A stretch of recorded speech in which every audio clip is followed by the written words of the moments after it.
भैया भैया हूँ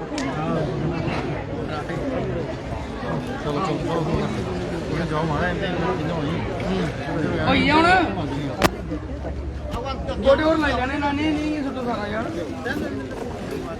पूरा दी बाय पाने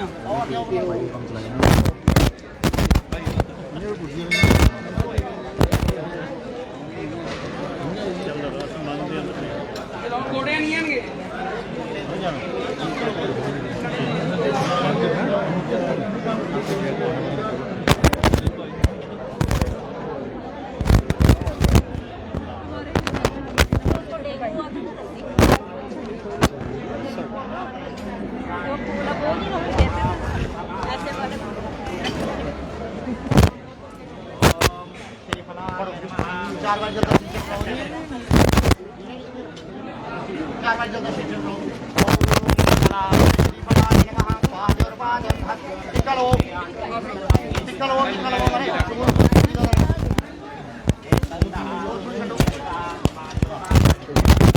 सारे थोड़ा थोड़ा बन ले लैन ये नहीं वो है भाई भाई ने सारा क्योंकि भाई बने बाकी सारे गुड़ा होती है नहीं सारे जिले दी है पीछे जंदे सारे आइए बारी बारी होती दे ठीक है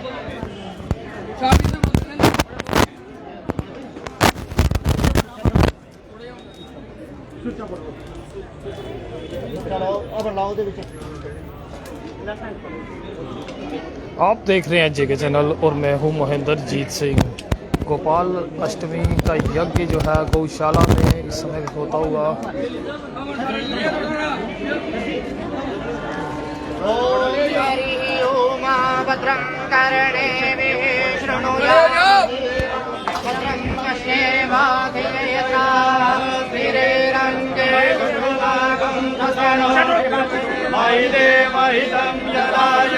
शतमिन्नु शरदो वन्ति देव यत्रा नक्षत्रायुरसन्तनूनाम् पुत्रासो यत पितरो भवन्ति मानो मुदिरारेरिखतायुरन्तु अदितिरन्तरिक्षमदितिमाता सपिता सपुत्रः विश्वे देव अदितिः पञ्चजना अदित्ययादमदितिजनित्वं त्वं पत्नी विरोगच्छे देवाः पुत्रे भ्राते विरुतवाहिरण्ये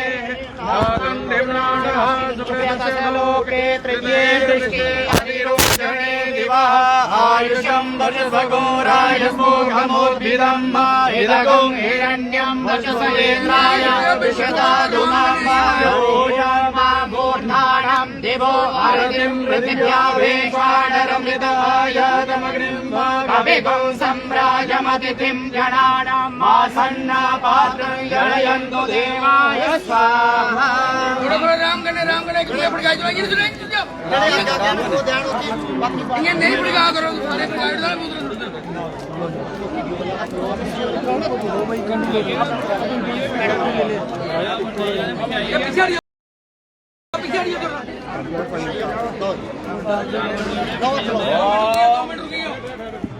ओम पूर्णपदः पूर्णमिदं पूर्णात् पूर्णमुदच्यते पूर्णस्य पूर्णमादाय पूर्णमेवावशिष्यते ओम वसो पवित्रमसि शततारं वसो पवित्रमसि सहस्रतारं देवसत्ता पुनादु वसो पुत्रेण शततारं कामदक्षाः ओम श्री चते लक्ष्मी च पद्म्यां बहुरात्रे पात्रे नक्षत्राणि रूपमश्विनो ध्यातं सन्निधानं मम्मैकान् सर्वदुर्गं ओमायुषं वर्चसगुं राजस्वोखमोधिदं इदगो हिरण्यं वर्चसयित्राय विशदादु मम बारी बारी होती जान तो ये टिका ले थोड़ा थोड़ा चलो थोड़ी थोड़ी एक करी अब बारी बारी होती दियो तो इधर आइए टिका लो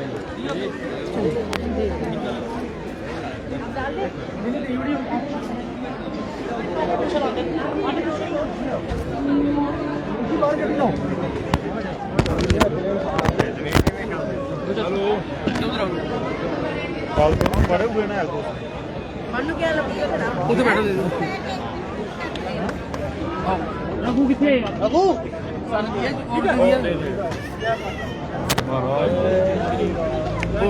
आज गोपाल अष्टमी का पर्व सब यहाँ पहुँचे हैं, क्या कुछ कहेंगे आज के पर्व पे? प्रवीण जी रहो जी जी। आज के पर्व पे क्या कुछ कहेंगे? देखिए, गोपाल अष्टमी हमारे जम्मू कश्मीर में नहीं, पूरे भारतवर्ष में आइए पूरे भारतवर्ष में मनाई जा रही है, क्योंकि गोपाल अष्टमी आज से नहीं, अनधिक काल से चली आ रही है। आज के दिन भगवान ने अपने ऊपर भार लिया था गौ माता की सेवा करने, बहुत जिद की जब भगवान ने कि मैया मैं भी गाय चुराने जाऊंगा, मैं भी गाय चुराने जाऊंगा, मैं भी गाने चुराने जाऊंगा। तो माता ने बोला रोज कोई ना कोई बहाना लगा देना, और माँ को क्या पता ये स्वयं त्रिलोकी के मालिक हैं, भगवान हैं। फिर आखिरकार एक दिन टाइम निकला, मुहूर्त निकला आज के दिन का, भाई आज के दिन गाय चराने 9 लाख बछड़ा था जो माँ यशोदा ने उनके हाथ में दिया था। वो उस दिन से सेवा करना शुरू किया। टेढ़ कदम वृंदावन में जगह है, वहाँ से भगवान गाय को ले जाते थे और घर घर जाकर वो सब ने उनकी पूजा की। आज भी वो प्रथा ब्रज में चली आ रही है। कृष्ण और बलराम बनाए जाते हैं, उनको कंधे पे लिया जाता है। 1 नहीं, 2 नहीं, 500 नहीं, जा रही 10,000 घरों में जाकर वो प्रसाद खाते हैं। अगर बच्चा 2 ही घरों में प्रसाद खाएगा तो बस कर जाएगा। 10 घर 10,000 लोगों उनको प्रसाद खिलाते हैं, और जो उनको उठा के ले जाता है, ऊपर नीचे जगह है, वो उनको लगता है कि स्वयं मुझे कोई चला के ले जा रहा है। उनके वहाँ मानना है स्वयं भगवान आते हैं, भगवान ही सेवा करते हैं। आज भी ये ब्रज में प्रथा है। और गौ माता की सेवा का तो भेद भी कहीं इसका पार नहीं पा सके कि गौ माता का सेवा का फल क्या है। तो इसलिए हमें गौ माता के जो खुर हैं उसमें सारे तीर्थ निवास करते हैं, गाय के जो सिंह हैं उसमें सारे देवी देवता निवास करते हैं, गाय के पूछल में हनुमान जी का वास है, गाय के गोबर में लक्ष्मी का स्वरूप है, गाय के गूत्र में गंगा और सरस्वती का वास है, और गाय की जहाँ जिसको राहु और केतु लगता है, और वो यहाँ ना तो उनकी जीभ पहुँचती है ना ही पूछल पहुँचती है, इसलिए यहाँ हाथ फेरने से राहु और केतु शांत होते हैं। और गाय के ऊपर हाथ फेरने से, जो गाय का कुबड़ है सूर्य किरण के साथ कनेक्टेड है, उस पर हाथ फेरने से सारे बीमारियों का नाश होता है। कोई भी अगर कहीं सुख प्राप्त ना होता हो तो आप गाय की सेवा करो, गाय की परिक्रमा करो, उससे सुख प्राप्त हो जाएगा। इसलिए पूरे विश्व में हम लोग जिन्होंने ये प्रथा शुरू की वो कम कर रहे हैं। अंग्रेज लोग और बाकी 12 फॉरेन में देखिए पूरे विश्व में बड़ी धूमधाम से गौ माता की सेवा और ये परिक्रमा करते हैं। और गौ माता के ऊपर वहाँ जर्सी गाय हैं, उनके ऊपर हाथ फेरने से वो $500 $1000 ले रहे हैं उनके हाथ फेरने का, वहाँ जर्सी हैं। हमारे पास देसी हैं, और देसी गाय के ऊपर हाथ फेरने का कितना महत्व है वो तो शायद ग्रंथ में नहीं कह सके। अगर वो उनको दिमागी साइकोलॉजी से इतना बढ़िया वो है, इतना बढ़िया उनको वो है जिससे अंदाज ही कोई नहीं। और हमारे पास सब कुछ होते हुए भी हम इसका लाभ नहीं ले सकते हैं, इसलिए हम पीछे रह जाते हैं, वंचित रह जाते हैं। गौ को चलता फिरता तीर्थ है, गौ को कभी पशु नहीं समझना चाहिए। गाय जहाँ ही होती हैं वहीं तीर्थ निवास करते हैं। जहाँ गाय सुख का सांस लेती है वहीं कभी किसी की अवगति नहीं होती, कहीं परेशानी नहीं आती। तो इसलिए हमें गाय की सेवा में बढ़ चढ़ के हिस्सा लेना चाहिए। अगर नींव मजबूत है तो बिल्डिंग जितनी मर्जी खड़ी कर लो। तो इसलिए अपने बच्चों को साथ लेके गाय की सेवा में, गाय के आगे बिल्कुल चलना चाहिए। और गाय का जो गोबर है उसको लक्ष्मी अगर वास कहा जाता है तो लक्ष्मी का स्वरूप है। अगर उसको अपने घर में आप सूखा उसको दूनी दें तो कभी भी उसके घर में कि ना तो अवगति होगी, ना तो उसमें घर में कहीं किसी चीज़ की अकाल नहीं पड़ेगा, किसी चीज़ की कमी नहीं आएगी। और गाय के मूत्र से छिड़काव करने से सारे रोग खत्म हो जाते हैं, बुरी आत्माएं जो हैं भाग जाती हैं। इसलिए हमें गाय की सेवा अवश्य करनी चाहिए।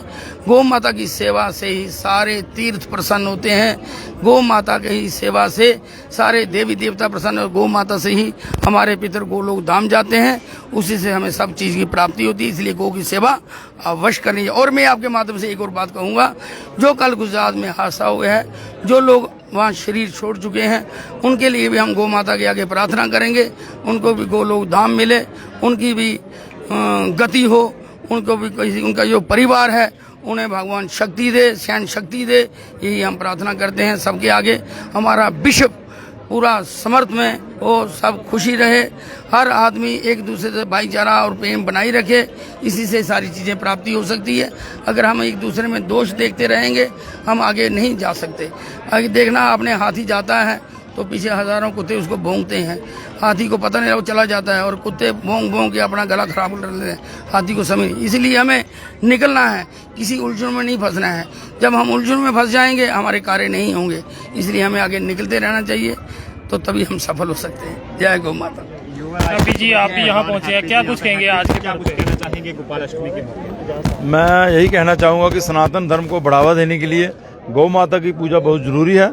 तो जो राजू गुप्ता जी जो ये कार्य कर रहे हैं, पूरे जम्मू में बड़ी गौशालाएं हैं, हमारे सनातन धर्म के मानने वाले लोग गौ माता की पूजा करते हैं। तो मैं सबसे यही कहूँगा, हर घर में गाय रखनी चाहिए और गौ माता की पूजा करनी चाहिए, क्योंकि हमारे ग्रंथों में लिखा हुआ है कि जो सनातन धर्म में जिन्होंने पैदा हुए हैं उनको गौ माता की पूजा जरूर करनी चाहिए। और अगर पूरा साल मौका ना मिले तो यहाँ पे आ जाइए। जो राजू गुप्ता जी ने यहाँ पे गौशाला की जिस तरह से इन्होंने अपना समर्पण गौशाला को किया हुआ है, इसको देख के ही आपको हिम्मत बढ़ेगी, क्योंकि बड़े कम ऐसे लोग होते हैं जो ऐसे कार्य करते हैं। उनमें से जो एक राजू गुप्ता जी, हमें तहे दिल से इनका शुक्रिया अदा करते हैं और सब लोगों से निवेदन करते हैं, जब भी आपको मौका लगे, जब भी आपका मन उदास हो, इस गौशाला में आके थोड़ी सी सेवा कीजिए, आपके घर खुशियों से भर जाएंगे। जय श्री राम, जय माता दी। एक आखिर में एक बात जरूर आपसे जानना चाहूंगा, सनातन धर्म में गौ को माता का दर्जा दिया गया, वहीं कुछ लोगों द्वारा इससे दूध तो लिया जाता है, जब ये दूध देना बंद कर देती है उसे गलियों में छोड़ देते हैं, उनके लिए क्या कुछ आप कहेंगे? मैं उनको यही कहना चाहूंगा कि आप लोग यहाँ देख लीजिए, जो निस्वार्थ भाव से यहाँ पे सेवा कर रहे हैं, और आप इनसे सीख लीजिए। जिस गौ माता का आप दूध अपने बच्चों को पिलाते हो, 5 साल या 10 साल उसकी सेवा करते हो, तो लास्ट में जब वो बीमार हो जाए या उसको कुछ हो जाए तो उसको छोड़ते हो, उतना ही पाप आपको लगेगा। इसीलिए पाप का भागीदार मत बनिए, जितनी हो सके गौ माता की सेवा कीजिए, और जैसे ही आप उसका दूध अपने बच्चों को पिलाते हैं, इसी प्रकार उसको भी माँ की तरह उसका पूजा करनी चाहिए। तो देख सकते हैं इस गौशाला में मौजूद है, जहां गौ माता की पूजा, सनातन धर्म में गौ को माता का दर्जा दिया गया और उसके चलते आज हर कोई यहाँ पे पहुँच रहा है और यहाँ पे पूजा कर रहा है। कमेंट सेक्शन में अपनी राय जरूर साझा कीजिएगा कि इस सब पे आपका क्या कहना है। देखते रहिए जेके चैनल। मुझे महेंद्र जीत सिंह और मेरे कैमरा पर्सन रघु को दीजिए इजाजत। नमस्कार।